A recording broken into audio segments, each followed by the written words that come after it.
Shalom, salam sejahtera untuk kita semuanya. Saudara-saudaraku dimanapun Anda berada. Bertemu kembali bersama dengan saya, Pendeta Daniel Siswanto. Dan kita akan mempelajari akan pelajaran sekolah sahabat kita. Saudara, kita telah tiba di pelajaran yang ke-8 dengan judul Pilihlah Kehidupan. Namun sebelum kita akan mempelajari lebih dalam, mari kita tunduk kepala dan berdoa. Bapa di sorga, bila mana kami akan mempelajari firman-Mu melalui pelajaran sekolah sahabat, urapi kami dengan kuasa Roh Kudus-Mu. Berikan pengertian, sehingga kami mampu memahami dan mengerti akan pelajaran yang indah. Dan firman ini akan meneguhkan iman kami dan kami semakin dikuatkan. Dalam nama Yesus kami berdoa. Amin. Pilihlah kehidupan. Ayat hafalan terdapat di dalam Ulangan 30 ayat 19. Aku memanggil langit dan bumi menjadi saksi terhadap kamu pada hari ini. Kepadamu kuperhadapkan kehidupan dan kematian, berkat atau kutuk. Pilihlah kehidupan supaya engkau hidup, baik engkau maupun keturunanmu. Saudara sekalian, Musa menawarkan dua jalan kepada bangsa Israel. Satu menuju kehidupan dan satu lagi menuju kematian. Apakah kita memiliki pilihan yang sama hari ini? Apakah ada pilihan ketiga atau keempat? Apakah penting untuk membuat keputusan atau dapatkah kita mengikuti arus? Pekabaran dalam kitab Ulangan sangat jelas. Nasihat terpenting bagi kita diberikan oleh Tuhan melalui Musa. Pilihlah kehidupan. Ulangan 30 ayat 19. Mari kita pelajari lebih lanjut. Di pelajaran hari Minggu dengan judul Pohon Kehidupan. Saudara sekalian, kita memang tidak memilih untuk dilahirkan atau diciptakan. Namun sebagai manusia, kita telah diberikan bukan hanya sekedar eksis di dunia ini. Sebab batu juga eksis. Dan bukan hanya sekedar hidup. Tetapi kita diberikan kehidupan sebagai makhluk-makhluk yang berakal bebas yang dijadikan dalam gambar Allah. Bahkan kepada kita ditawarkan pilihan untuk tetap eksis, yaitu memilih untuk mendapatkan kehidupan kekal di dalam Tuhan.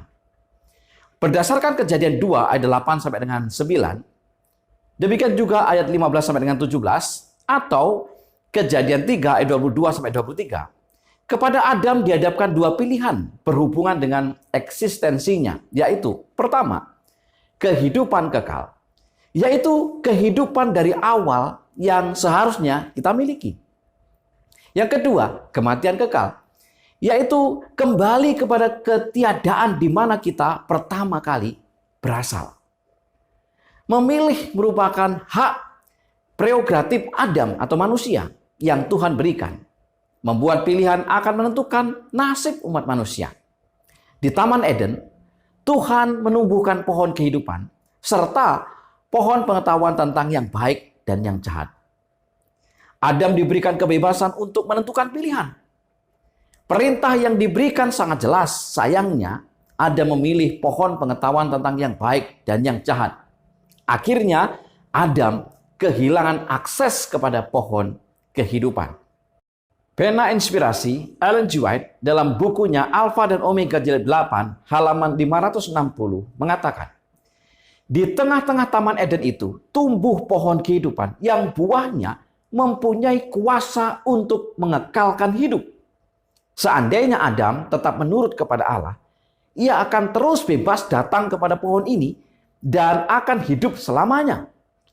Tetapi setelah ia jatuh dalam dosa, ia tidak lagi diperbolehkan mengambil bagian dalam pohon kehidupan itu. Dan ia menjadi takluk kepada kematian. Kalimat ilahi, engkau kembali lagi menjadi tanah. Karena dari situlah engkau diambil, menunjuk kepada kematian total. Saudara sekalian, hal yang menarik adalah pohon kehidupan disebutkan di kitab pertama dari Alkitab. Dan kembali disebutkan di kitab terakhir di dalam Wahyu 2 ayat 7, Wahyu 22 ayat 2 dan ayat 14. Maknanya adalah meskipun kita telah kehilangan akses kepada pohon kehidupan karena dosa, Namun, pada akhirnya, jika kita setia memilih kehidupan, bukan kematian, dan setelah masalah dosa berakhir, kita akan memiliki akses kepada pohon kehidupan. Wahyu 22 ayat 14, firman Tuhan berkata, "Berbahagialah mereka yang membasuh jubahnya. Mereka akan memperoleh hak atas pohon-pohon kehidupan dan masuk melalui pintu-pintu gerbang ke dalam kota itu."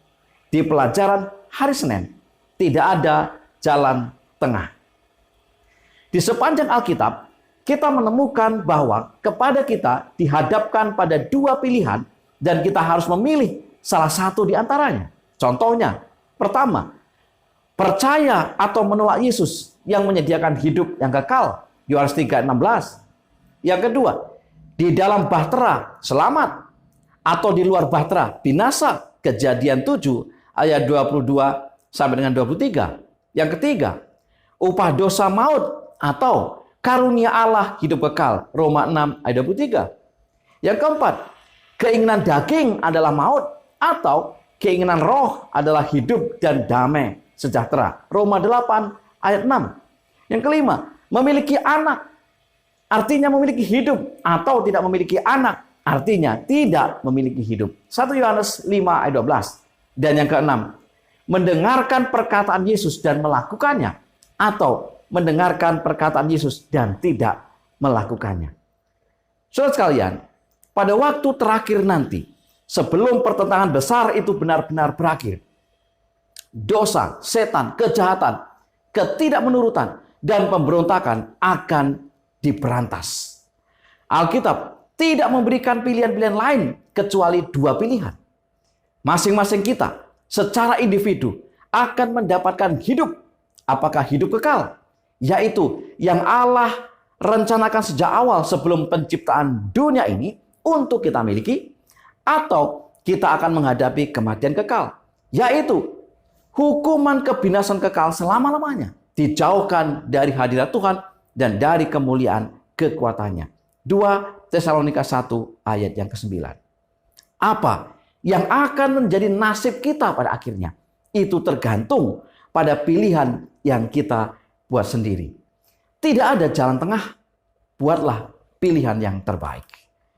Di pelajaran hari Selasa, kehidupan dan kebaikan, kematian dan kejahatan, berkat dan kutuk. Ulangan pasal 30 dimulai dengan sebuah janji bahwa jika Israel jatuh pada ketidaktaatan dan dihukum dalam pembuangan, jika mereka bertobat dan berbalik dari cara-cara hidup mereka yang jahat, maka Allah akan membawa mereka kembali dari tanah di mana mereka dibuang. Opsi-opsi apakah yang dihadapkan kepada Israel kuno dalam Ulangan 30 ayat 15 sampai dengan 20? Pertama, Ulangan 30 ayat 15. Ingatlah, aku menghadapkan kepadamu pada hari ini kehidupan dan keberuntungan, kematian dan kecelakaan. Sangat jelas bahwa Tuhan telah menetapkan dua pilihan di hadapan mereka, yang pada dasarnya sama dengan apa yang Tuhan sudah dilakukan kepada Adam dan Hawa di Taman Eden. Tidak ada jalan tengah dan tidak ada posisi netral. Yang ada adalah apakah melayani Tuhan dan memiliki hidup, atau mereka akan memiliki kematian. Yang kedua, meskipun Allah menawarkan hanya yang baik, hanya kehidupan dan hanya berkat, tetapi jika mereka berbalik dari Dia, maka hal-hal buruk yaitu kematian dan kutuk akan menjadi konsekuensi yang alami karena mereka tidak lagi memiliki perlindungan khusus dari Tuhan. Yang ketiga, sangat jelas bahwa realitas dari kehendak bebas mereka membawa kepada pilihan-pilihan bebas mereka. Dan pilihan bebas ini sesungguhnya adalah pemberian yang kudus dari kehendak bebas. Namun demikian, Tuhan selalu menginginkan yang terbaik bagi umatnya. Ia berkata, pilihlah kehidupan, pilihlah berkat, pilihlah kebaikan dan bukan kematian, bukan kejahatan dan bukan kutuk. Ulangan 30 ayat 19, firman Tuhan berkata, aku memanggil langit dan bumi menjadi saksi terhadap kamu pada hari ini. Kepadamu kuperhadapkan kehidupan dan kematian, berkat dan kutuk. Pilihlah kehidupan supaya engkau hidup, baik engkau maupun keturunanmu. Di pelajaran hari Rabu, tidak terlalu berat bagimu. Saudara sekalian, tidak menurut akan membawa kepada kesengsaraan. Ketika Israel memberontak kepada Tuhan, mereka kehilangan perlindungan Tuhan. Mereka mudah untuk ditaklukkan oleh bangsa-bangsa lain. Tetapi jika mereka bertobat, mereka akan diberkati. Apakah janji-janji yang diberikan Tuhan kepada Israel jika mereka bertobat dan berbalik dari jalan-jalan mereka yang jahat? Ulangan 30 ayat 1 sampai dengan 10. Bahwa keadaan mereka yang buruk akan dipulihkan. Bahwa Tuhan akan menyayangi mereka. Bahwa Tuhan akan mengumpulkan kembali dari segala bangsa kemana mereka diserahkan.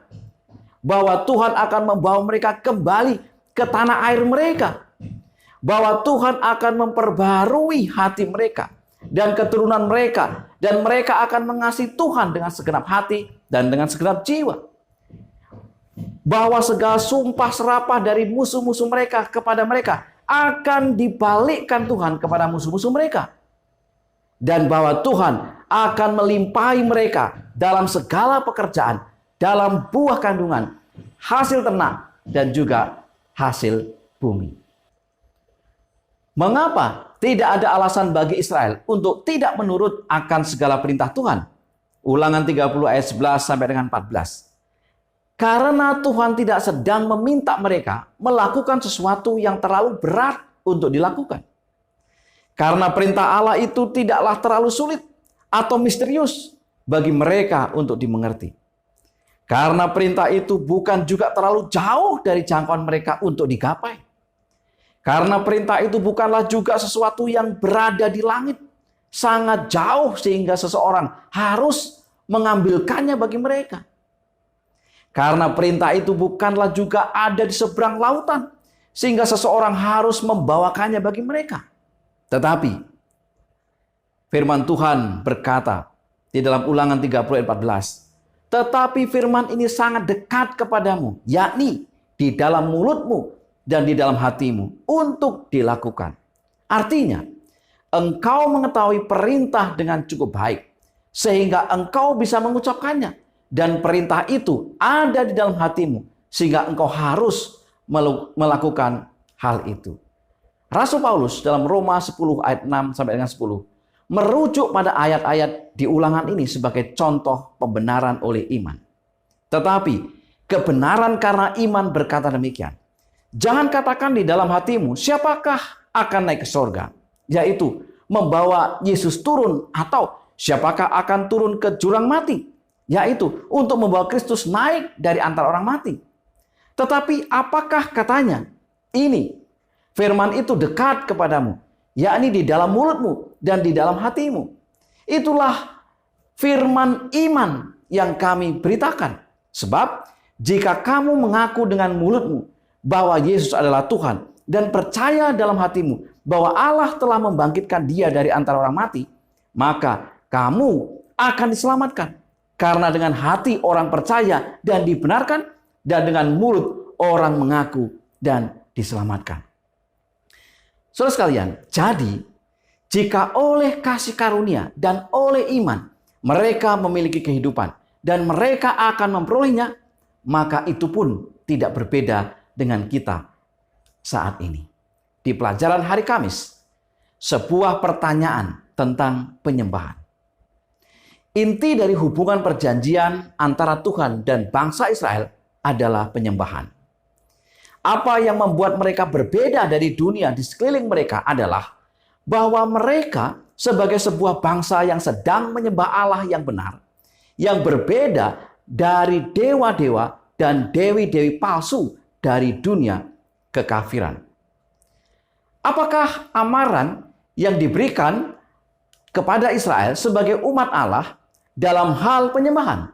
Ulangan 4 ayat 19, Ulangan 8 ayat 19, Ulangan 11 ayat 16, Ulangan 30 ayat 17. Pertama, umat Allah harus menyadari bahwa mereka eksis dalam sebuah kebudayaan dan lingkungan yang dalam banyak kasus memancarkan standar dan tradisi serta konsep-konsep yang bertentangan dengan iman mereka. Yang kedua, umat Allah harus selalu berjaga-jaga.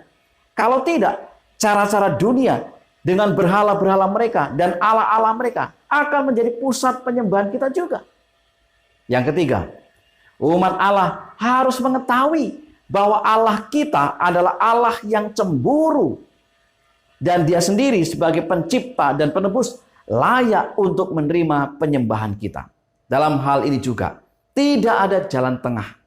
Apakah kita menyembah Tuhan yang membawa kehidupan, kebaikan dan berkat, atau kita menyembah Allah lain yang menghasilkan kejahatan, kutuk, dan kematian?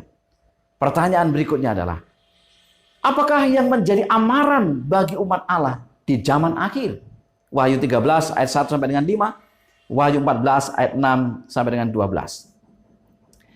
Walaupun berbeda dalam hal konteks, isunya tetaplah sama, yaitu apakah orang menyembah Allah yang benar dan memiliki hidup, atau apakah mereka mengalah pada tekanan-tekanan, baik tekanan itu sangat jelas ataupun tidak kentara, atau kedua-duanya, untuk mengalihkan kesetiaan mereka dari Dia dan menghadapi kematian.